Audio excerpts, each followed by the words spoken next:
We'll turn now together to the top of page 149 and read in English the first blessing before the Shema. Praise to you, Adonai, our God, from whom the evening flows. Your wisdom sets the way on which time and season glide. Your breath guides the sail of the stars. Creator of the tide of time and light, you guide the current of day into night. As heaven spans to infinity, you set its course for eternity. Praise to you, Adonai, our God, from whom the evening flows.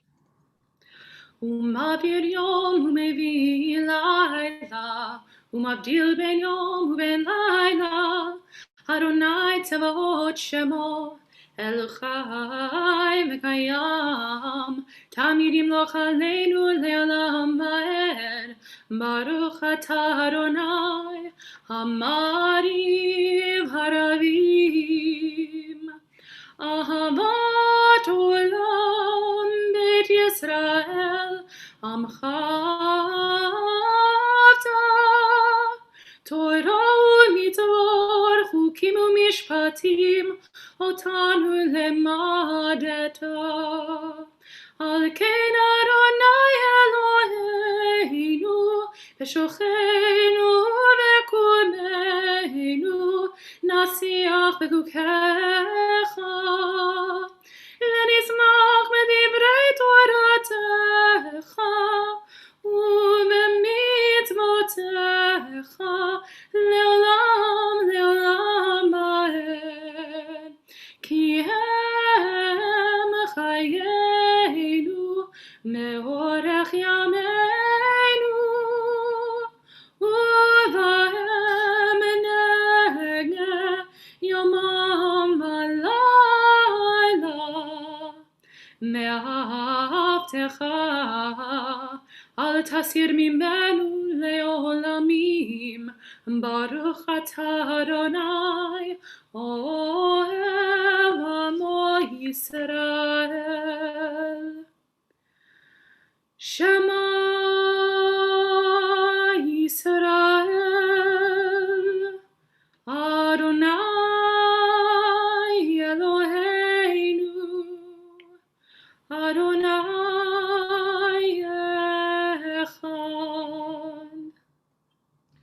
We're now on page 154. ואהבת את אדוני אלוהיך בכל לבבך ובכל נפשך ובכל מאודיך, והיו הדברים האלה אשר אנוכי מצווך היום על לבביך, ושיננתם לבניך ודיברת בם בשבתך בביתך ובלכתך בדרך ובשוכבך ובקומך, וקשרתם להיות על ידיך, והיו לטוטפות בין עיניך, וכתבתם על מזוזות ביתך ובשעריך, למען תזכרו ועשיתם את כל מצוותיי, והייתם קדושים לאלוהיכם. אני אדוני אלוהיכם, אשר הוצאתי אתכם מארץ מצרים להיות לכם לאלוהים. אני אדוני אלוהיכם, Adonai Elohechem Emet. Let's read together on the top of page 157.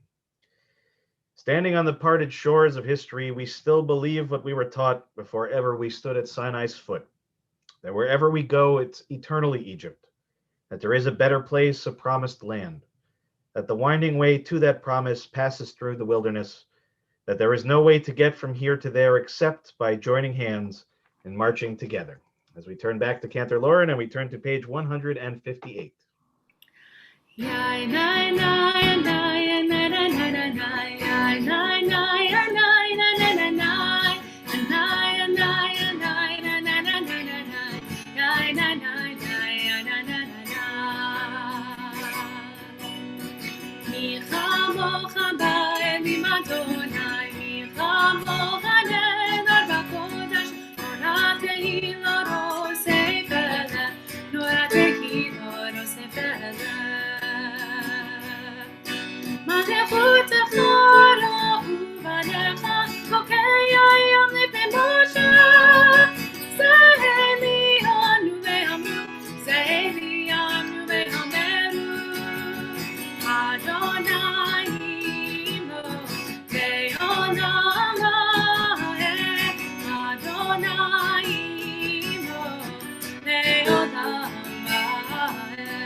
And we'll turn now to page 161 at the very top of the page, Hashkivenu.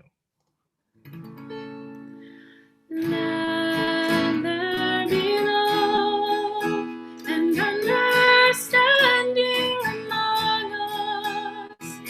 Let peace and friendship be our shelter from life's storm.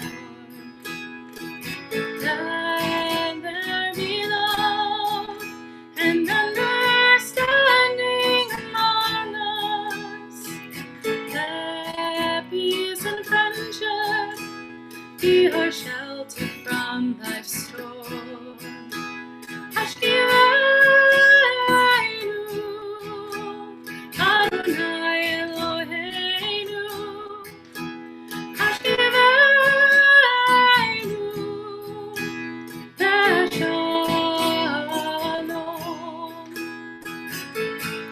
Ehamidenu, Shamreinu Lechaim. Ufros Aleinu, Sukkot Yomecha. Hashkivenu, Adonai Eloheinu. Hashkivenu,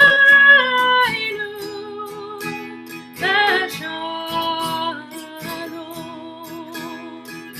Let there be love and understanding among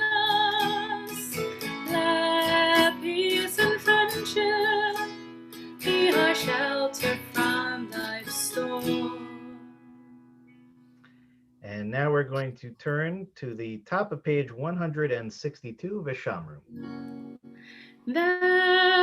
ושמרו בני ישראל את השבת, לעשות את השבת לדורותם ברית עולם. ושמרו בני ישראל את השבת, לעשות את השבת לדורותם ברית עולם.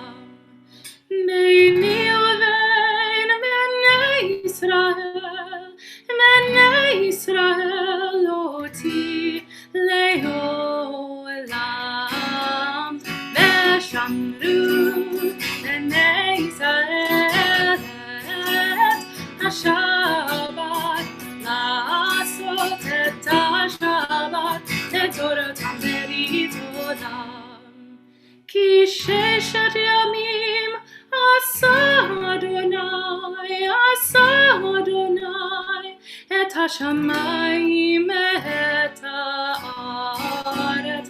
ושמרו בני ישראל את השבת, לעשות את השבת לדורותם ברית עולם.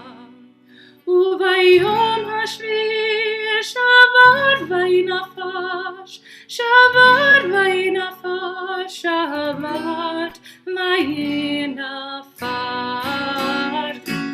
ושמרו בני ישראל את השבת, לעשות את השבת לדורותם ברית עולם. ושמרו בני ישראל את השבת, לעשות את השבת לדורותם ברית עולם.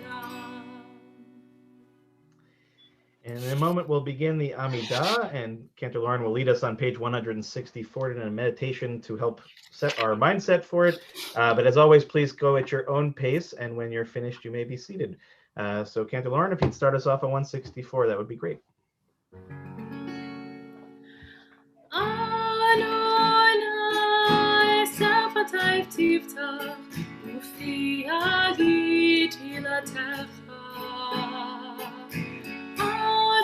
Adonai, open up my lips, that my mouth may declare your praise. Nai, nai, nai, nai, nai, nai, nai, nai, nai, nai, nai, nai, nai, nai, nai.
ya'aseh shalom. Hu ya'aseh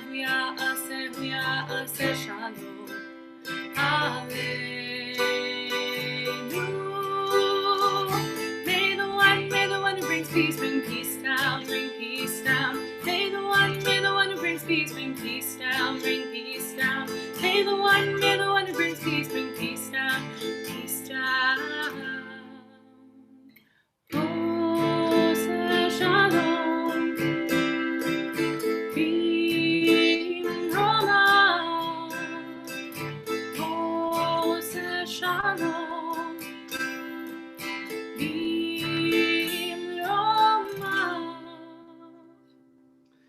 Thank you, Cantor. We'll now turn to page 371 to offer Army Shaberach, our prayer for healing.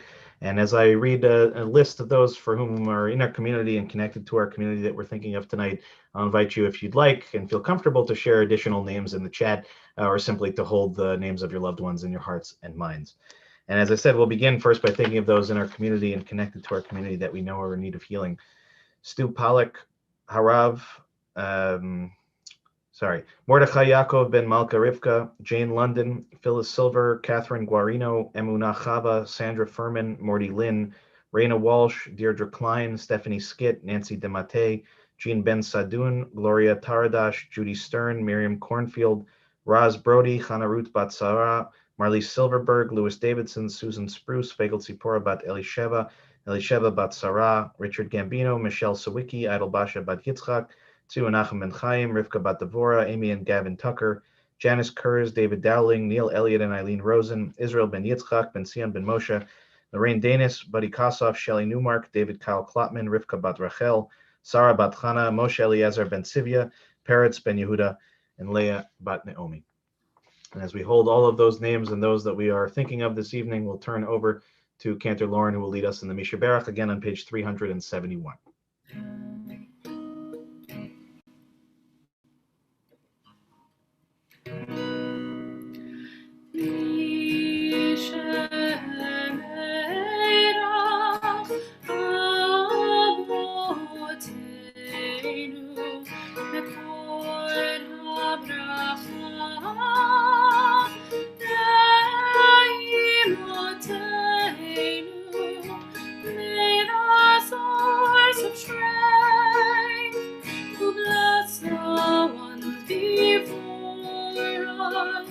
Help us find the courage to make our lives a blessing, and let us say Amen.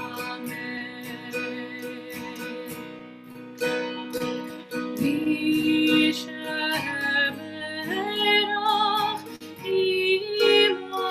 imotenu mekor habracha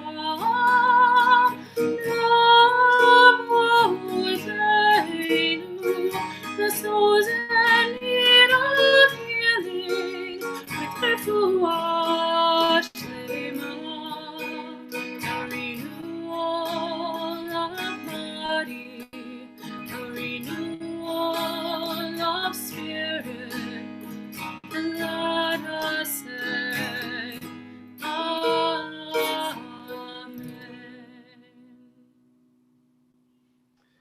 Hey, Shabbat Shalom, everyone. It's wonderful to see all of you and to celebrate Shabbat. And as those that may have come in a few minutes late, as I gave a tip of our kippah, I suppose, to our wonderful Cheryl Gold for the impetus of really doing this every November, in which we dedicate one of our Shabbatot to focusing on Jewish Book Month and celebrating one of the award winners from the Jewish Book Council. The way that it works out, just as it happens to be, is that the Book Month is this month. The awards, I believe, are given out in December. So this is actually an award winner for 2019, which is sort of interesting. But in any case, it's a very interesting book that I chose. And I was just very curious before I get started, how many of you know the name Morris Abram? Okay, so I see a couple of hands, but most of you, I guess, fall into my category. And I have to say, actually, that seemed to be some of the significant message in some ways of this book, was that in many ways, this documentary, this biography, this telling a story of a life, is largely because there is a sort of sense that, in fact, the life that many of us should know something about has fallen into a certain amount of obscurity. So the name of the book, Touched with Fire, its subcolon is Morris B. Abram in the Battle Against Racial and Religious Discrimination. So you can imagine that as I was trying to pick one of the books to talk about this evening, that this was a book that called out to me, certainly from its title. But as I said, I was not familiar with the name. And now, of course, as I have studied a little bit more about Mr. Abrams' work and who he was and what his impact was on both certainly the American Jewish community, and the world Jewish community for that matter, but really on America and the significant role that he played in the legal system and as a civil rights worker, but also some of the complication of his life, and in particular, a sort of a rejection of him later on in his life by those that once sort of considered him to be a hero. And I'll explain a little bit about how that comes to be. So just a little bit as far as it goes in terms of biography, and I'll just say from the outset, it's not possible, even if I wanted to give a full accounting of a several hundred-page book in 15 minutes or 10 minutes. So I'm hoping that by explaining this, that some of you will be interested enough to go out and to read it, to purchase it for yourself. It's available on Kindle as well as in paperback if you should so choose. But just to give a little bit of a history. So Morris Abram was born in 1918, and he was born in a town that probably very few of you are familiar with, and I would only be familiar with for one reason, which is Fitzgerald, Georgia. So I don't know how many of you know of Fitzgerald, Georgia, but the reason I know about it is that my brother Jonah, when he was in rabbinical school, had a student pulpit in Fitzgerald. And as he told me, one of the first experiences he had was it was the first time in his life he actually saw a chicken cross the road. And so you can imagine this is about as small town as it gets. And that Morris talks about and reflected on, and therefore the author catches a number of instances in which he says that these years of living, certainly as a Jewish person in a very small rural town in Georgia, had a profound impact on his life and on seeing a number of things in a young age, both in terms of what his experience was life as a Jew, but also to be a person living in the South in that period of time and what that meant for people of color and for the neighbors that they had around. So as he was growing up, he eventually goes to the University of Georgia and he graduates summa cum laude, and he ends up in a Rhodes Scholarship. And then the war begins, and he serves in the Air Force for 3 years, eventually comes home, gets married, has a number of children. But this is where his professional life really starts to take off. He eventually moves to Oxford, England, and he enrolls in Pembroke College. And during his time there, he is involved in, actually as a student, the Nuremberg trials. And he begins to serve on the helping the US prosecution team in the International Military Tribunal of the Nazi war crimes. So as he's a student, he's getting about as heavy an introduction to the significance of the law and of the application of law, in particular in this case, a posthumous attempt to hold those accountable for the horrors that they had done. But as we'll see in a little bit, when he comes back to the United States, this has him thinking for the current realities of the country in which he is living and that he loves, and seeing the very thin line that exists between a society that is built on law and built on laws in particular that are meant to uphold the rights and privileges of the individual, and what can happen so quickly and so devastatingly in countries like Germany, which eventually are taken over by the Nazis and everything that we know that results from it. So when he comes home, he immediately becomes involved in the beginnings, really, of the civil rights movement. And mostly, as I said, from at least from the beginning point, as a jurist, as looking at it from a legal standpoint. And one of the most significant things that he's involved in his life is a court case that I actually was not familiar with. We probably should put Jack Lester up on the screen to explain the significance of the court case. But it was a series of court cases that eventually ended up in the Supreme Court, and it was all part of a larger set of cases that related to basically the manipulation of the political system to advantage certain people over others. And so where he was involved was in a court called court case called Sanders versus Gray. And I believe when it reaches the Supreme Court, it's Sanders versus Gray, and it's Gray versus Sanders at its outset.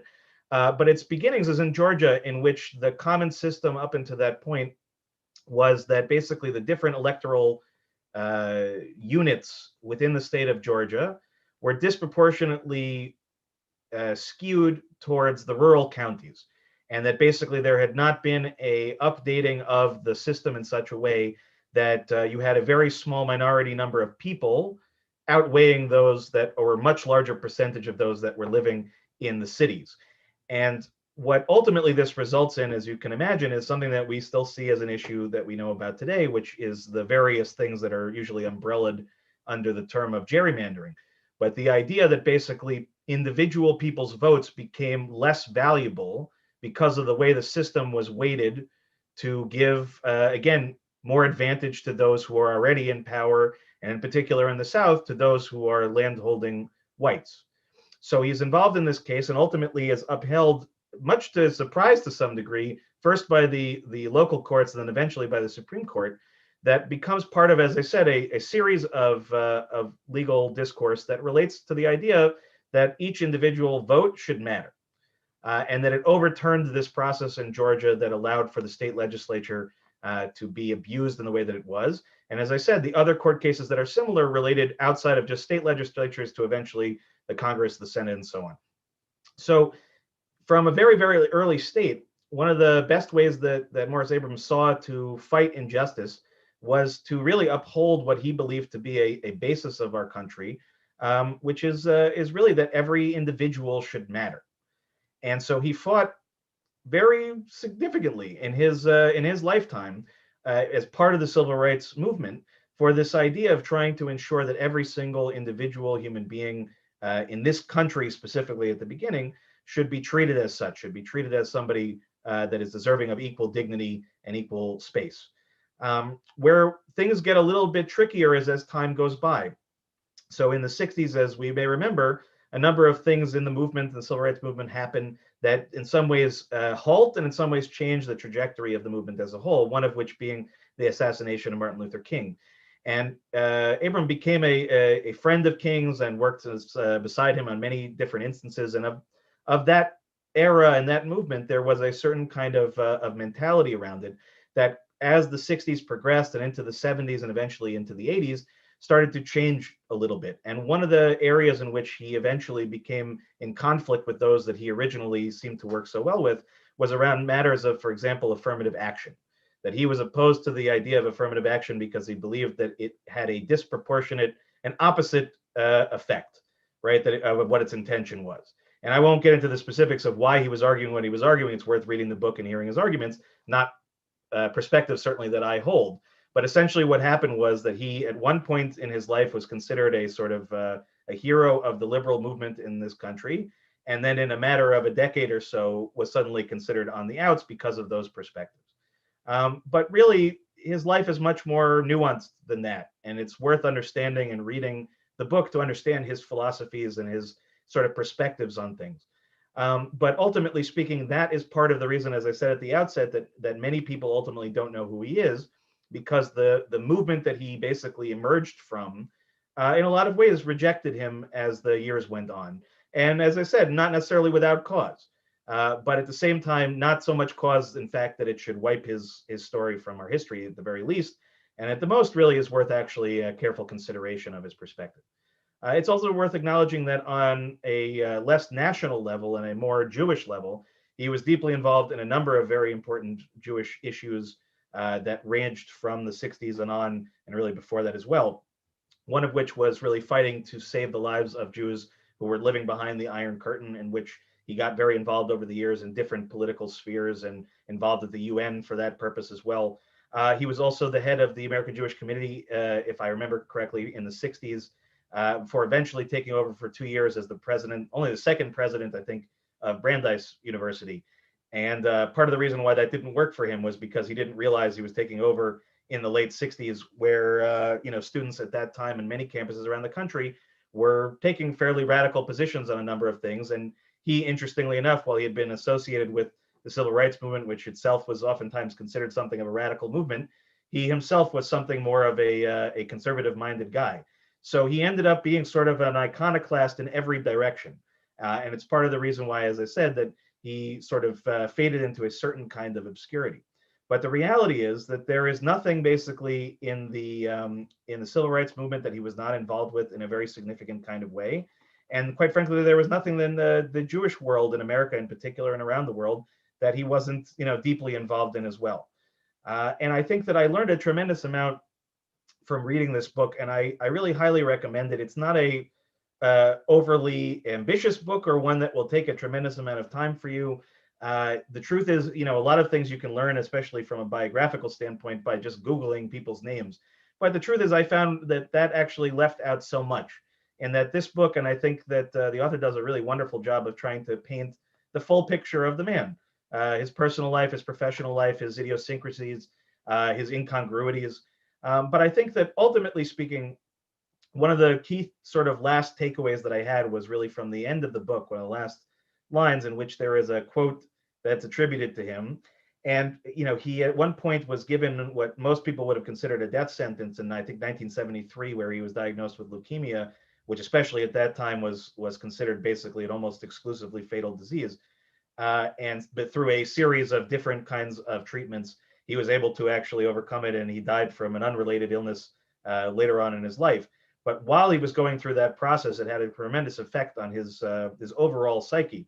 And he recalled ultimately in his battle, and he said once when he was asked by a reporter about what it means to be faced with mortality, he responded by saying that you live on in the acts you do and in the attitudes you transmit.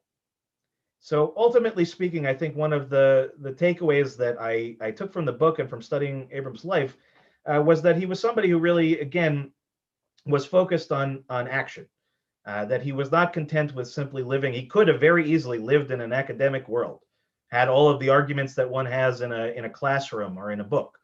But he was very much involved on the front lines of any instance where he felt that there was an injustice, and in particular where there was an injustice that was being used through a system, right? Through the system of law, through the system of politics.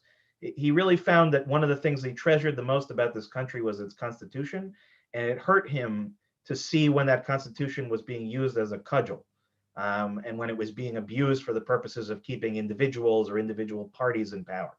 So certainly it doesn't take much to draw an inference or a connection to our current realities, and all the more reason why I think this book is especially relevant in 2020. So although I am not in a position to be a recommender of books in most cases necessarily, for whatever it's worth, I recommend this book very highly. I think it is worth your time to read. And if you should choose not to read this, may I just make another suggestion during Jewish Book Month, which is that it's not accidental that it happens in November. It happens during a time of year in which we are want to buy things for our loved ones, right? To share gifts around Hanukkah and things that are upcoming. So to make sure that amongst the gifts that you give this year, to make sure that some of it is in book form, because it is one of the greatest gifts that we can actually give to each other, is the means to transmit, as he said, ideas and principles, but ultimately speaking for the purpose of action. So even if this book doesn't seem to pick your fancy, by all means, the Jewish Book Council has a wonderful website. It lists books that have won the award in past years. It's a wonderful organization to support, and it's a good place to go and just to see, there could be something out there that really could stir you this year. And as I said, I think it's a great resource for all of us to consider. And again, my deep gratitude to Cheryl Gold for really bringing this to my attention, and I hope from that to many of your attentions as well.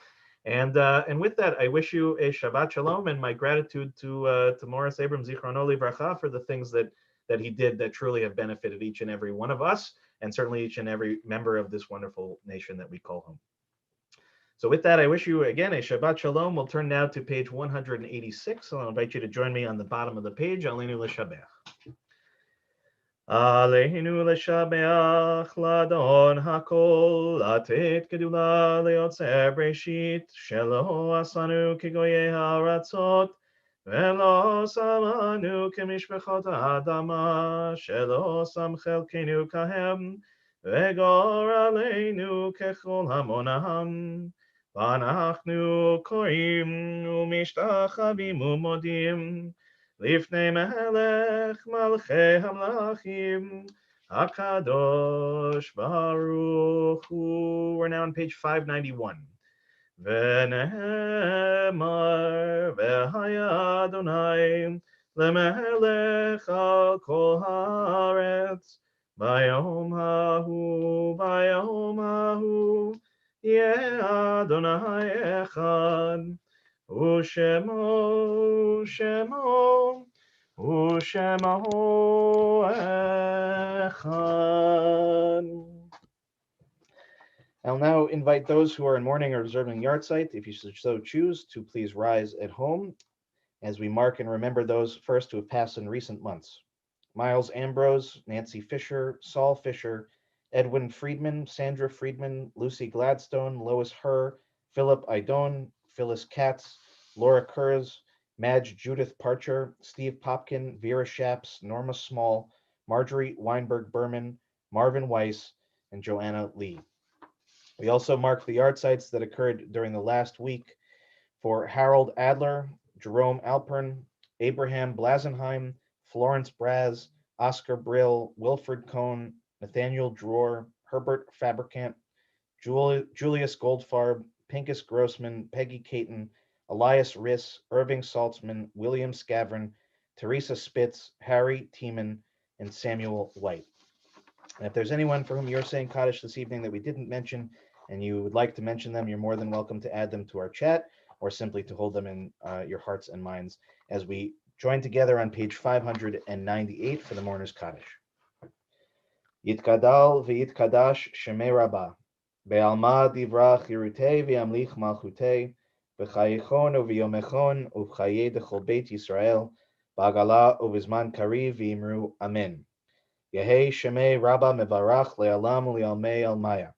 Yitbarach v'yishtabach v'yitba'ar v'yitromam v'yitnaseh v'yitadar v'yit'aleh v'yithalal shemei dekudsha b'richu. Leila min kol birchata v'shirata tushbechata v'nechemata da'amiran be'alma v'imru amen. Yehei shalom rabba min shemaya v'chayim aleinu ve'al kol Yisrael v'imru amen. Oseh shalom b'mromav hu yaseh shalom aleinu ve'al kol Yisrael v'imru amen. Zichronam livracha, may every one of their memories be for a blessing. Okay, if you're standing, you can be seated. And Shabbat Shalom, everybody. I'll just turn on the gallery view so I can see everybody. Hello. Just a few quick announcements before we turn it over to Cantor Lauren to give us a closing song. First is to, of course, join us for Shabbat services that will be live streamed tomorrow on our website, Facebook, and YouTube. That begins at 10 o'clock, followed by our Torah study on Zoom at 12 o'clock. All are welcome. Just a reminder also that this Sunday is our annual Interfaith Thanksgiving service. This year will be happening on Zoom. This is one of those times where I always make a pitch. I can already tell you that a lot of you have signed up, which is wonderful, but it's always a really heartening thing for me that when we get to this part of the year that our community tends to really represent itself very well. So the more of us that are on the call, I think it adds to the experience for all sorts of reasons. But for your rabbi, it's especially important, I think, to see all of your faces and to be a part of it. We're doing our very best this year, all of my clergy partners and I, to try to provide a service of meaning and connection. And while some of the things that we really look forward to every year, not least of which being able to enjoy a meal together, aren't possible, that still I hope it will be a very meaningful experience for all of you. And certainly I know it will be for me. So again, that is this Sunday at 3 o'clock. Ideally speaking, join us on the Zoom. That way we can really see you and interact. But if for any reason you don't feel comfortable with that, it will, I believe our plan is that we'll stream it out to our website and YouTube and Facebook as well. So you can always watch. And if you miss it, the recordings will be available as well. So thank you in advance for those that are able to join us and for all of your support every year when we get to this time of year. Just a few other things upcoming at the rest of the month. Hebrew School will be in session on Monday at 4 o'clock on Zoom. The Social Justice Committee will be having its regular virtual meeting at 5 o'clock on Monday afternoon as well. My weekly class on Abraham, Joshua, Heschel, and the Prophets will be on Wednesday at 12 o'clock. And the B'nai Mitzvah class, I think, is not meeting this week, actually, because it's right before Thanksgiving. Also coming up at the end of the month, the book group with Ruth Joseph will be meeting on Sunday, November 29th on Zoom. Please contact Ruth directly if you're interested in joining up. And also just a little bit of a peek into December. As we head towards Hanukkah, we're going to have a latke making demonstration on Zoom with Toby Spitz. That will be on Sunday, December 6th. The Social Justice Group will also be having or hosting a book discussion on the very powerful book Caste, which was written by Isabel Wilkerson. That's happening on Monday, December 7th at 7 o'clock. All are welcome to join. And of course, just a reminder to please check your weekly e-blasts and your online calendar and all those great things, because that will give you the most up-to-date information. And also just a last word, which is to thank everybody who watched our Keelan concert on Saturday. I think it made a big difference having him in the sanctuary and being able to really let him do his thing. And we certainly will plan on doing that again. He was very happy, very gratified to know that so many of you had such a wonderful time. And the one thing, as I learned, is that while he can play basically anything, asking him to play requests on the spot is a little tricky. So if you have things that you'd love to hear him play, I know several of you already sent me emails. I'm keeping a running list. I'll give them to him before the next time. But by all means, send either Keelan directly or send me an email, and we'll try to make sure next time has got some wide variety there. So with that, I think those were all of my major announcements. If I forgot anything, please let me know in the chat. But in the meanwhile, we'll turn it back over to Cantor Lauren, who will give us our closing song before we do Kiddush. And just a reminder again that for Oneg Shabbat, we're just going to stay on this call. We don't have to go to a different Zoom. Anybody who'd like to stay, and we'll just turn the streaming part off. So, Cantor, take it away. עבדו את אדוני בשמחה, עבדו את אדוני בשמחה, בוא לפניו ברננה, פניו ברננה. עבדו את אדוני בשמחה, עבדו את אדוני בשמחה, בוא לפניו ברננה, פניו ברננה. Ananai, Ananai, Ananai, Ananai, Ananai, Ananai,